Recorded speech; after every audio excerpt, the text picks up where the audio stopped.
自从俄罗斯入侵乌克兰之后呢，我们就联络了我们所有的乌克兰朋友，想确认他们是不是安全的。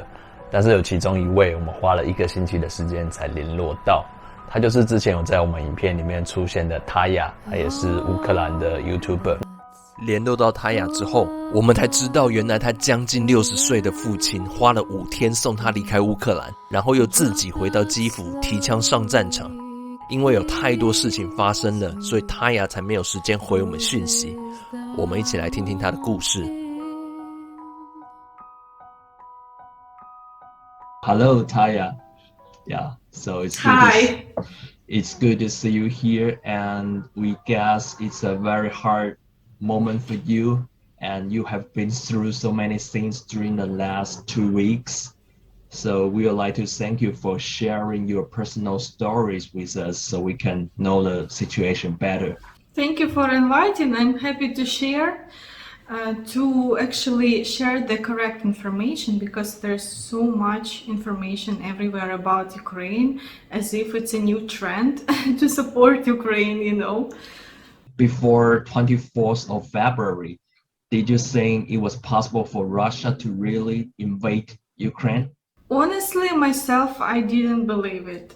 I thought that is, hype story about the war that Russia is going to attack. I thought this is not possible in 21st century. Like, if the whole world know that the country is going to invade, so they might do something before, right? But I was wrong, and that happened. So when Russia really invaded Ukraine, what was the first reaction of people around you? What was your first reaction?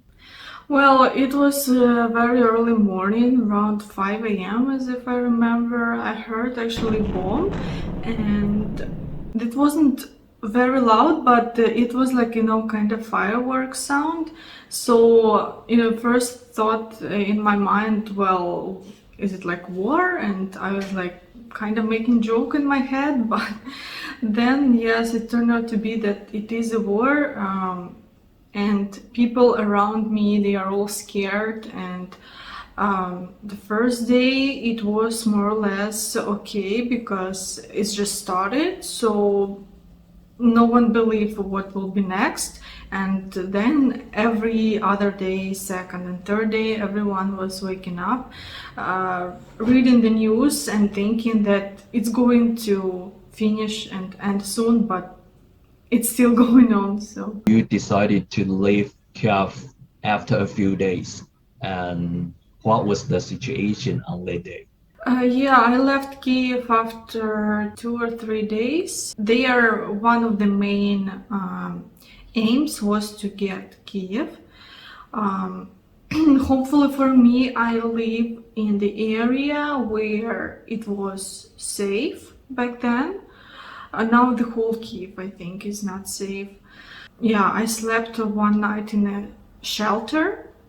It was downstairs of the building, so it's not like a super good bomb shelter that is very very good constructed. It has everything. It's kind of like a dusty place, dusty room that no one used for so many years. People also used subway as a shelter to sleep.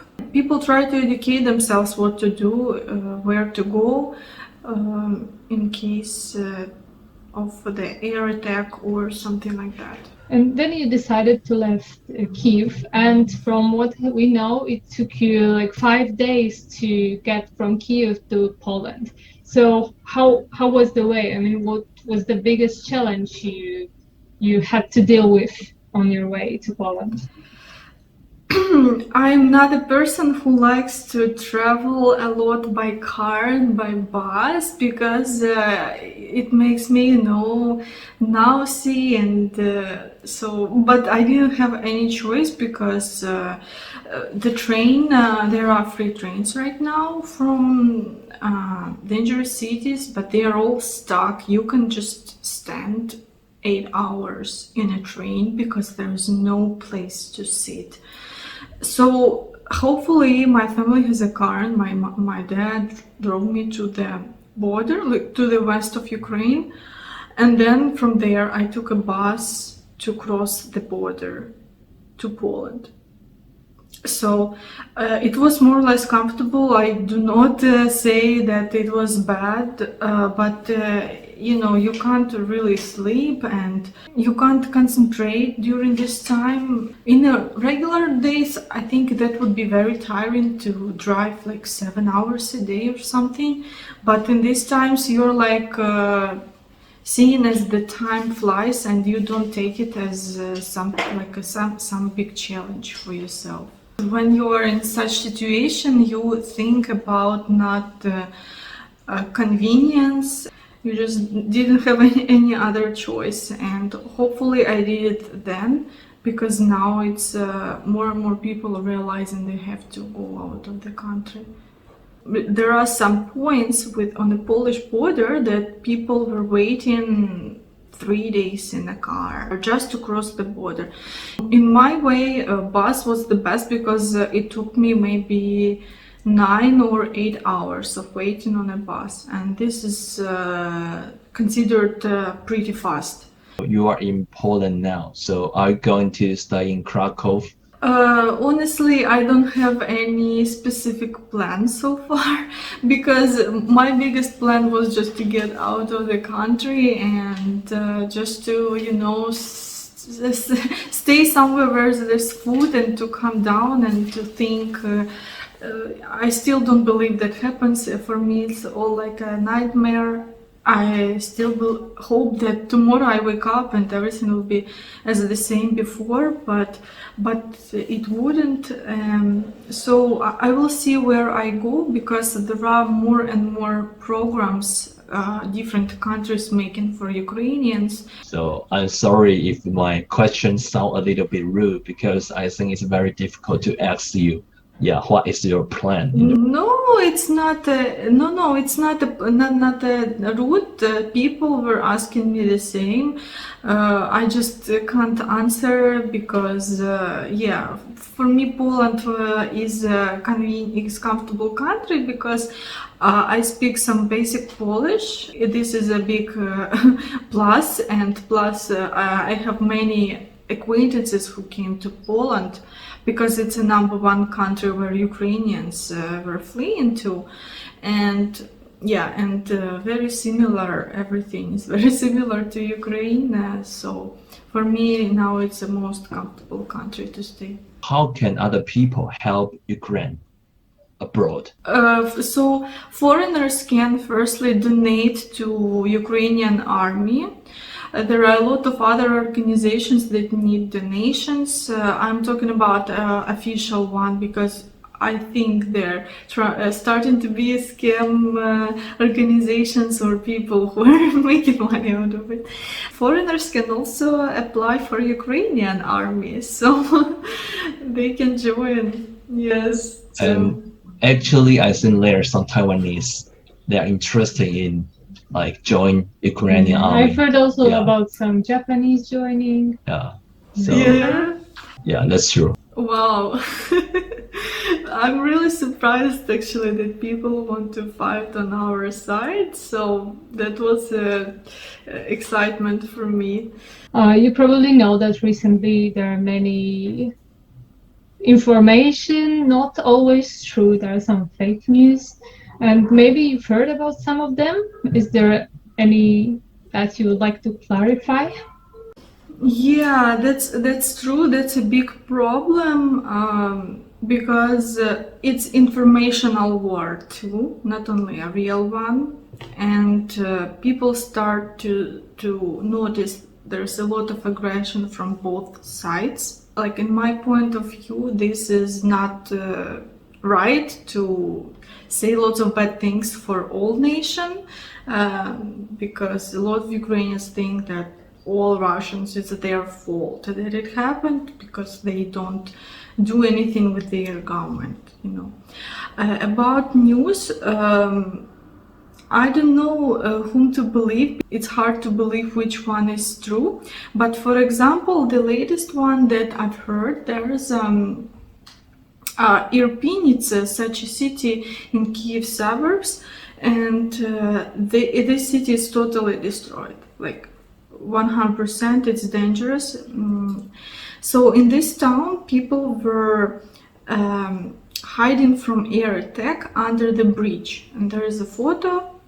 The bridge is also almost destroyed, not very reliable, and lots of people are under the bridge. Russians take this photo and say these are people in Mariupol, it's in eastern Ukraine, and they are hiding because Ukrainians trying to shoot them. And such propaganda, it's hard to notice, because I know that it's true, because I can understand the soldiers, their marks, and our news try to be, real about this. But Russian news, I know they try to do a lot of such fake stuff. So I would not trust their news. I'm not saying ours is 100% clear, but they also do a lot of news for us to hate all the Russians. However, they are more reliable than the Russian one.